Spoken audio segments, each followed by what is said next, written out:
Imagine a single punch that sparked years of hatred, a trash talk session that led to a full-scale riot, a drug test that rewrote the history books.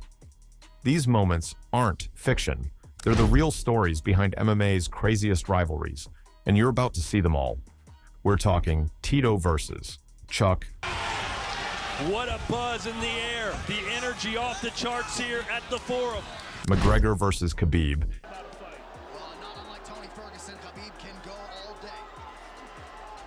And Jones versus Cormier. Every other fight, though. I mean, both these guys are getting hit. Less than 2 minutes here to go, round one. 3 rivalries that changed the game forever. You think you know these stories? Think again. These feuds didn't just make headlines. They shaped MMA history.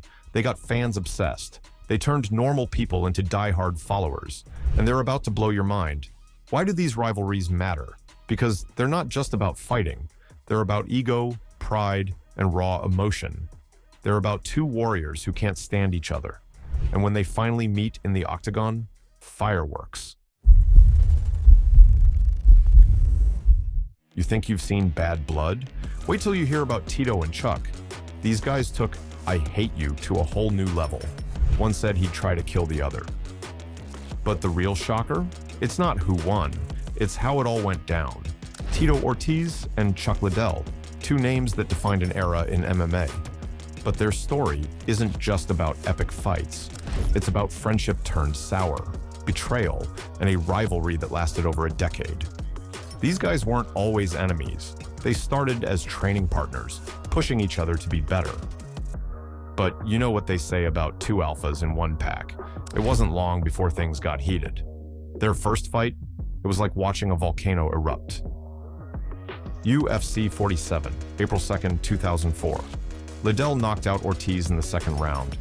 First time Ortiz ever got KO'd. You could almost hear his ego shatter, but Ortiz? He wasn't about to let it go. "It bothers me a whole bunch," he said after the fight, "but it shows you what money can do to people." Oh, it was on. Round 2 came at UFC 66, December 30th, 2006. Liddell did it again. TKO in the 3rd round. Ortiz was seeing red, and not just from the blood. The tension between these guys, it wasn't just about winning. It got personal, real personal. Ortiz started throwing out accusations about Liddell's drinking habits. Low blow? Maybe. But in this rivalry, nothing was off limits. Fast forward to 2018. Both guys are past their prime. Most people thought this beef was dead and buried. But nope. They decided to go for round 3, under Golden Boy Promotions no less. Liddell was fired up. He actually said, "I will try to kill him." Not beat him, not knock him out. Kill him. That's how deep this hatred ran. But here's where it gets wild. After all those years of Liddell dominance, guess who came out on top? Ortiz knocked Liddell out in the 1st round. Talk about a plot twist. But hold up. Before you start cheering for the underdog, there's more to this story. Fans started questioning the fight. Was it legit? Were these guys too old to be in the ring? Did money talk louder than pride? This rivalry wasn't just about who was the better fighter. It was about ego, pride, and proving a point. It changed both men, pushed them to their limits, for better or worse. So what's the takeaway here? Maybe it's that sometimes your biggest rival can also be your greatest motivator. Or maybe it's that some beefs never die. They just get older and slower. Speaking of motivation, what if your rival pushed you so far you literally jumped out of the cage? The McGregor-Khabib feud wasn't just intense, it was dangerous. Their rivalry didn't just change their careers, it changed the face of MMA forever.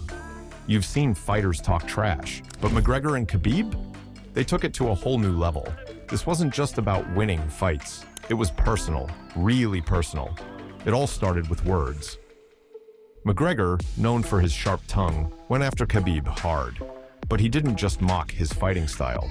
He attacked Khabib's family, his religion, his whole way of life. It was like throwing gasoline on a fire. The tension kept building. Every press conference, every interview, it got worse. Fans were eating it up, but things were getting out of control.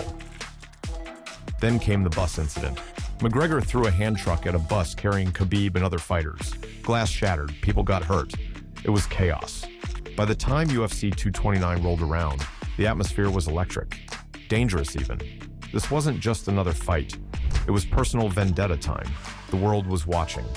A record-breaking 2.4 million people bought the pay-per-view. That's how big this rivalry had become. The fight itself? Khabib dominated. He submitted McGregor in the 4th round, but that wasn't the end. Not even close. What happened next shocked everyone. Khabib, usually calm and collected, lost it. He jumped over the cage and went after McGregor's team. All hell broke loose. Fists were flying everywhere. Security guards were scrambling. It was pure mayhem. Dana White, the UFC president, was furious. He called it a black eye for the sport. And he wasn't wrong. This wasn't just bad for Khabib and McGregor, it was bad for MMA as a whole. Khabib later tried to explain his actions. He said, "It was a very emotional time, but at the same time, it was my feeling. I really wanted to bite someone's heart." That's how deep this rivalry went. It wasn't about winning anymore. It was about hurting each other. The aftermath? Arrests, suspensions, fines. Both fighters faced serious consequences, but the damage was done. This rivalry had crossed the line.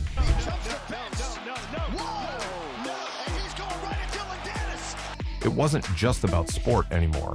It had become something darker. So what do we make of all this? Was it just two guys who hated each other, or did it reveal something deeper about the sport of MMA? Some say it exposed the dark side of trash talk. Sit down. Shut your mouth. We're gonna shut your mouth, okay? We don't want to talk, man. I want to fight. I want to fight. If you was off that bush, you'd be dead now. And you'd be dead. Others argue it was just part of the game. One thing's for sure. The McGregor-Khabib rivalry changed things. It showed how personal these feuds can get, how words can be as dangerous as punches, and how sometimes the fight doesn't end when the bell rings. Think rivalries can't get more intense than McGregor-Khabib? Think again. The next feud we're going to look at didn't just change careers, it rewrote MMA history. And it all started with 7 little words that weren't even meant as an insult. Jon Jones and Daniel Cormier. 2 names that'll make any MMA fan sit up and pay attention. But their rivalry? It's not just about who's the better fighter. It's about respect, legacy, and a whole lot of bad blood. Let's rewind to 2010, UFC 121. Jones walks up to Cormier and says, "I bet you that I could take you down." Sounds harmless, right? Wrong. Those 7 words lit a fire that's still burning today. Cormier took it as disrespect. And just like that, the stage was set for one of the most intense rivalries in MMA history. But here's the thing. Was it really meant as an insult? Or did Cormier just take it the wrong way? Fast forward to 2014. These guys aren't just talking trash anymore. They're getting physical. At a media event, Jones and Cormier go at it. Fists flying, people trying to pull them apart. It's chaos. The result?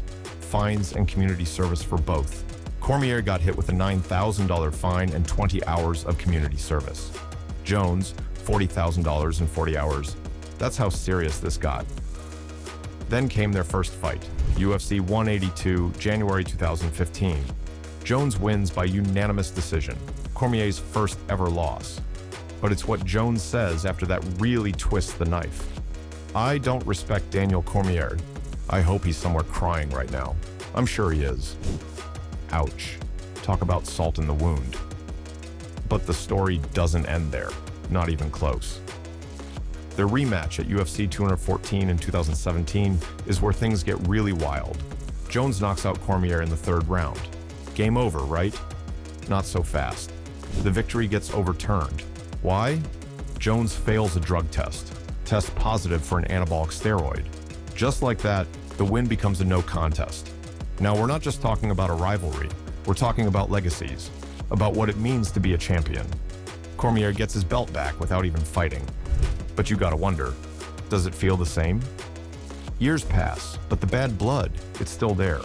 Cormier retires, but he's not about to bury the hatchet. He says, "When you tell a man you're gonna kill him, there's no peace." That's how deep this goes. But hold up, plot twist. Jones recently said, "I'm cool with you, bro," to Cormier. Is this the end of the feud, or just another chapter? Here's the thing about this rivalry.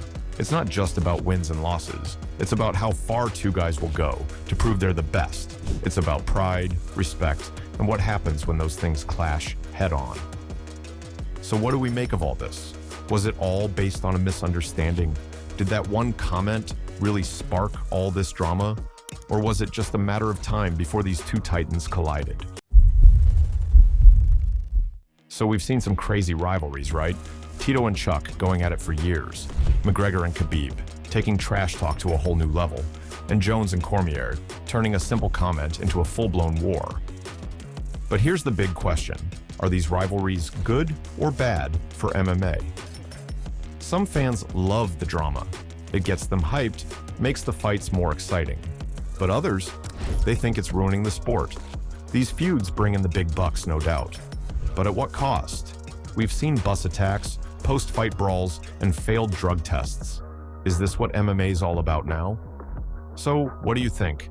Do these wild rivalries make MMA better, or are they destroying the sport? The future of MMA might just depend on the answer.